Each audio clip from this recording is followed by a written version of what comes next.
नमस्कार मित्रों, मैं आचार्य गौतम स्वागत करता हूं आप सभी का आपके अपने YouTube चैनल गौतम स्टडी में। मित्रों, मैं एक बार फिर से आप लोगों के सामने उपस्थित हूं एक नए भाग के साथ, कुछ नवीन प्रश्नों के साथ। और आज हम देखते हैं कुछ और नवीन प्रश्नों को और बढ़ाते हैं अपनी श्रृंखला को आगे।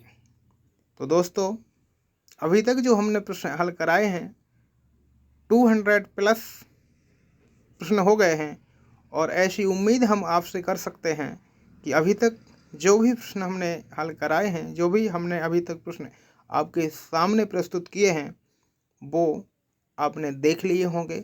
और ऐसी आशा हम कर सकते हैं कि निश्चित रूप से आपने उनको कंठस्थ करने का प्रयास किया होगा।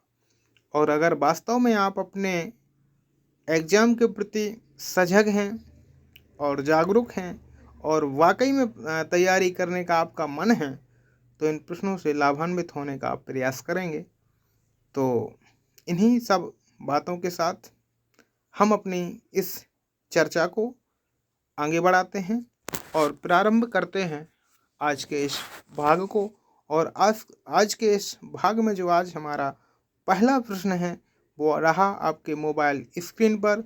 तो प्रश्न को देखते हैं और प्रारंभ करते हैं आज की इस सीरीज का जो नया भाग है, जो नवनीत प्रश्न है उनको। तो देखिए मित्रों, आज का पहला प्रश्न है, निम्नलिखित में से भूकंप पैदा होने के लिए तत्काल ऊर्जा का स्रोत क्या है?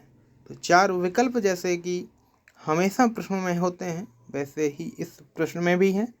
और इस प्रश्न का जो सही आंसर होगा वो होगा विकल्प नंबर ए, झुकने वाले चट्टान में लोचदार ऊर्जा संग्रहित। इस प्रश्न का सही आंसर होगा दोस्तों। तो इस सही आंसर के साथ, इस प्रश्न को हल करने के साथ हम बढ़ते हैं सदैव की तरह, हमेशा की तरह अगले प्रश्न की ओर और देख लेते हैं आज का अगला प्रश्न। आज का अगला प्रश्न है, सुनामी का अर्थ है। जी हाँ दोस्तों, मेरे प्यारे साथियों, जो प्रश्न है वो है सुनामी का क्या अर्थ है।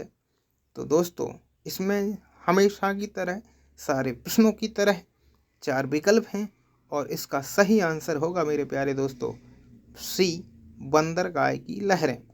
तो इस प्रश्न का जो अर्थ पूछा गया है उसमें उन्होंने पूछा है कि सुनामी का क्या अर्थ है। तो मेरे प्यारे दोस्तों, सी विकल्प इसका सही आंसर होगा बंदरगाह की लहरें। जी हाँ दोस्तों, बंदरगाह की लहरें इस प्रश्न का सही आंसर होगा। अब हम देखते हैं इस सीरीज का, इस भाग का और नया क्वेश्चन।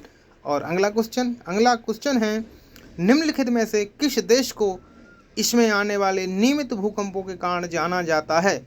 जी हाँ दोस्तों, किस देश को इसमें आने वाले नियमित भूकंपों के कारण जाना जाता है? तो मेरे प्यारे दोस्तों, डी विकल्प इसका सही आंसर होगा, क्योंकि जापान एक ऐसा देश है जिसमें अधिकतर भूकंप आते रहते हैं। और इसके बारे में कहा जाता है कि यहाँ पर लकड़ियों के मकान बनाए जाते हैं, क्योंकि यहाँ अधिकतर भूकंप आते रहते हैं मेरे दोस्तों। चलते हैं नेक्स्ट क्वेश्चन की ओर, देख लेते हैं क्या है क्वेश्चन। निम्नलिखित में से कौन सा कथन बाढ़ के संदर्भ में सही है? तो ए विकल्प इसका सही आंसर होगा दोस्तों, जल की बड़ी मात्रा का निर्माण होता है। बाढ़, जब जल अत्यधिक मात्रा में इकट्ठा होता है उसे ही हम बाढ़ कहते हैं। तो इस प्रश्न का सही विकल्प होगा ए, जल की बड़ी मात्रा का निर्माण। जी हाँ मित्रों, जल की बड़ी मात्रा का निर्माण। नेक्स्ट क्वेश्चन देखते हैं, निम्नलिखित में से कौन सा ऐसा क्षेत्र है जिसको रिंग ऑफ फायर के रूप में जाना जाता है, क्योंकि इसके गिर्द पृथ्वी के सबसे सक्रिय ज्वालामुखी हैं? तो इसका सही आंसर मेरे दोस्तों होगा बी विकल्प, प्रशांत महासागर। जी हाँ मित्रों, बी विकल्प इसका सही आंसर होगा। नेक्स्ट क्वेश्चन को देख लेते हैं, निम्नलिखित में से ज्वालामुखी विस्फोट के लिए सही विवरण क्या है? चार विकल्प हैं। तो ए विकल्प है गैस और राख का ऊर्ध्वाधर विस्फोट, और बी है लावा, राख और जहरीले गैसों का मिश्रण, अर्थात दोनों सही हैं।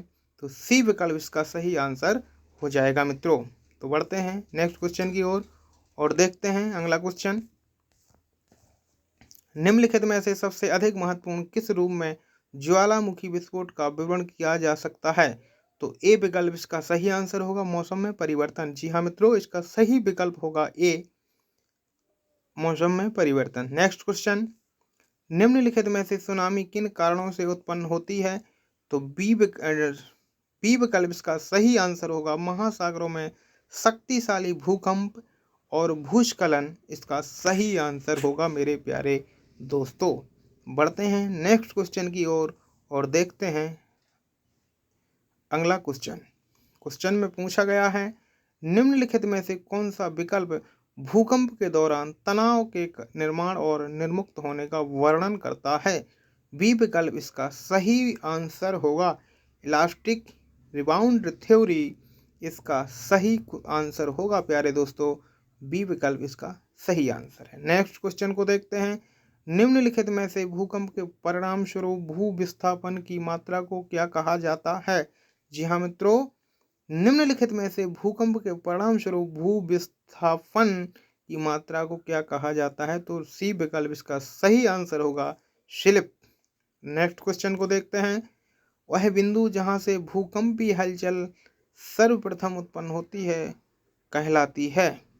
तो वो सी विकल्प है सही आंसर, फोकस उसे हम कहते हैं। नेक्स्ट क्वेश्चन है प्यारे दोस्तों, निम्नलिखित में से कौन सा अनुक्रम भूकंप के दौरान सही प्रकार से पहले से बाद में पहुंचने वाली तरंगों का अनुक्रम है? तो इसका सही आंसर होगा दोस्तों ए विकल्प। सबसे पहले होती हैं पी तरंगें, फिर एस तरंगें और फिर होता है सतही तरंगें। 3 प्रकार की जो तरंगें होती हैं उनका क्रम इस प्रकार से चलता है दोस्तों। नेक्स्ट क्वेश्चन है, भूकंप के केंद्र का पता लगाने के लिए कितने सिस्मोग्राफ स्टेशनों की आवश्यकता होती है? सी विकल्प इसका सही आंसर होगा दोस्तों, अर्थात 3। तो विकल्प सी इसका सही आंसर होगा। नेक्स्ट क्वेश्चन है, पृथ्वी पर आने वाले कुल भूकंपों की तुलना में पृथ्वी की प्लेटों की सीमाओं पर स्थित भौगोलिक क्षेत्रों में आने वाले भूकंपों का अनुमानित प्रतिशत कितना है? तो 90% इसका होता है।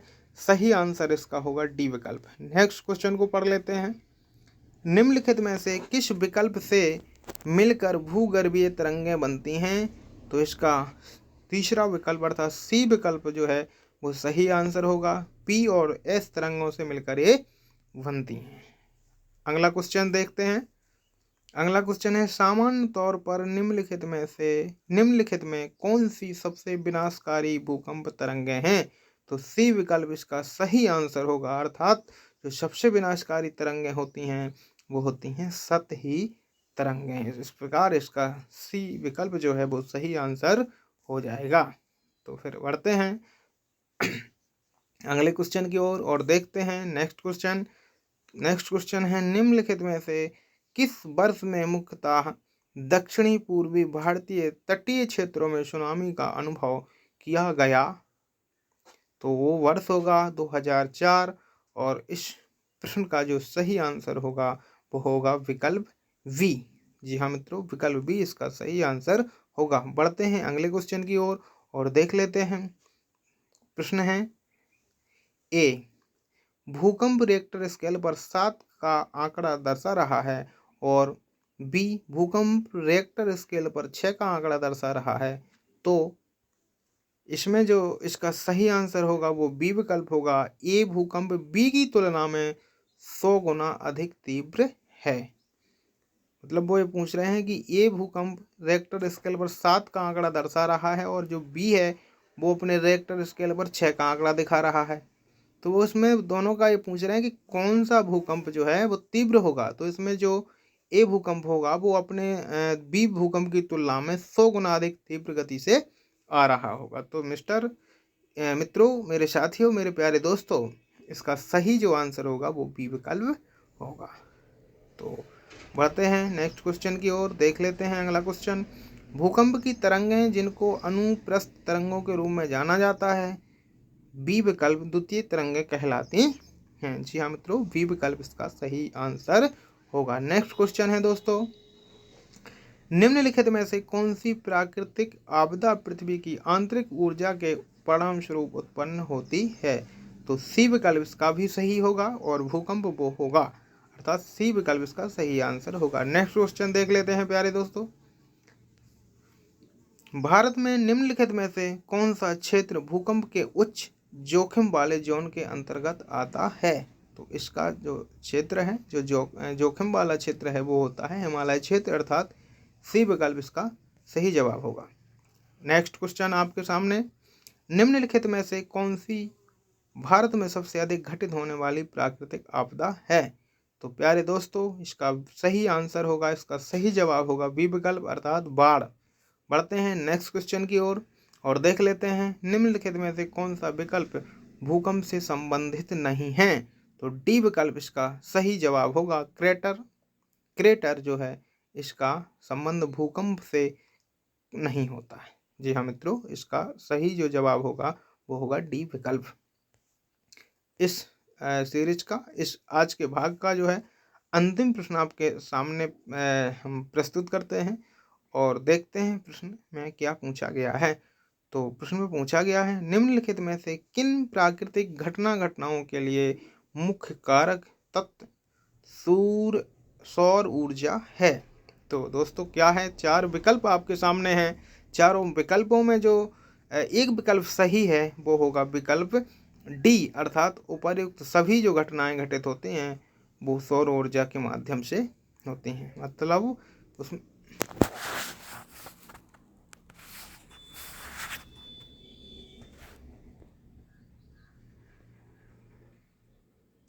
मित्रों, निम्नलिखित में से जो एक क्वेश्चन पूछा है 250वां क्वेश्चन है, निम्नलिखित में से किन प्राकृतिक घटनाओं के लिए मुख्य कारक तत्व और सौर ऊर्जा है?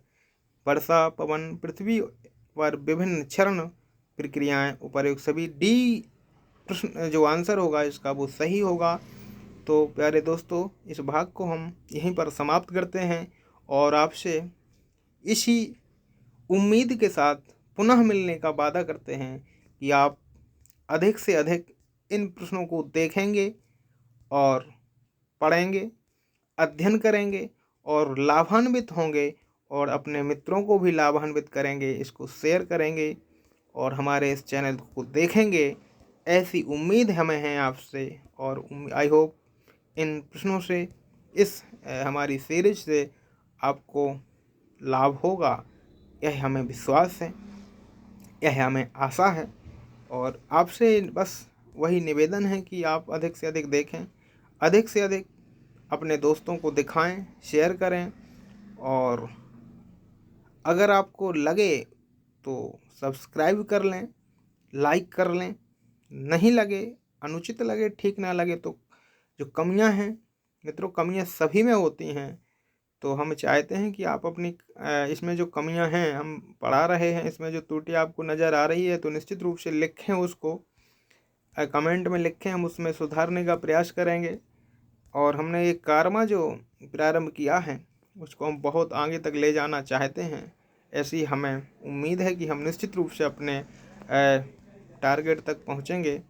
तो 250 प्रश्न हमने आज पूरे कर लिए हैं, हमें 300 प्लस करने हैं और जैसे ही हमारे प्रश्न 300 के ऊपर हो जाते हैं हम फिर इतिहास और पॉलिटिकल साइंस, जिसमें संविधान विशेष रूप से होगा, के प्रश्नों को भी लेकर के आने वाले हैं। तकरीबन 1000 प्रश्न हम इतिहास के लाएंगे और ऐसे ही हमारा प्रयास होगा कि हम पॉलिटिकल साइंस को भी इसमें शामिल करें और हिंदी को भी शामिल करें। इतिहास के साथ हिंदी भी होगी, पॉलिटिकल भी होगी और अर्थशास्त्र के प्रश्नों को भी हम इसमें शामिल करने का हमारा उद्देश्य है। अर्थात कहने का मतलब हमारा ये है कि आने वाली जो भी परीक्षाएं हैं, टेट, सुपर टेट को ध्यान में रखते हुए हम इन समस्त परीक्षाओं के सिलेबस को इसमें शामिल करने जा रहे हैं। तो दोस्तों, हम आपसे इसी उम्मीद के साथ कि हमारे इन प्रयासों को आप सराहेंगे और निश्चित रूप से लाभान्वित होंगे, आई होप निश्चित रूप से ऐसा आप करेंगे। और दोस्तों, मिलते हैं अगले वीडियो में इसी वादे के साथ कि हम आप लोग हमारे इस प्रयास को सराहेंगे। बहुत बहुत धन्यवाद।